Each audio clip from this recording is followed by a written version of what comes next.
So now if we move to the medieval and early modern European times, we also see a big portion of the population eating largely a plant-based diet.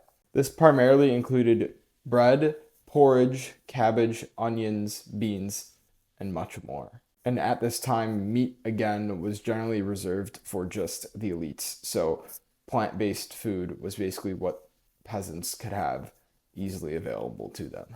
So while the plant-based diet was the most common diet, this was mostly for economic reasons and not ideology. So when we get to the 18th and 19th century, this is really when we start to see the ideology aspect of being a vegan or just eating a plant-based diet starts to take off. Around this time, this is when the Industrial Revolution was starting to happen in Europe, and this meant a lot more slaughterhouses and expanded trade were going on. More people were living in cities, they weren't being as connected with their food as they used to be, and so they weren't really seeing any of the slaughtering that was going on at the slaughterhouses. This led to people thinking more about the ethical and moral side of eating food, which led to people starting to eat more of a plant-based diet.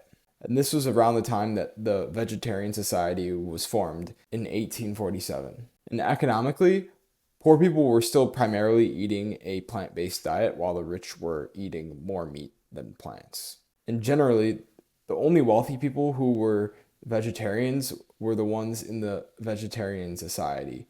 However, they weren't choosing it for its health benefits. Then in 1944, we finally have the birth of the term veganism, which was created by Donald Watson, and he founded the Vegan Society. So this is the first explicit rejection of any dairy, meats, eggs, and any other animal-related products. And it was primarily motivated by ethical, moral concerns, an opposition to industrialization, against the exploitation of animals, and many other reasons. And like in the 18th and 19th centuries, it was a choice to not eat animals, as opposed to it being a health reason.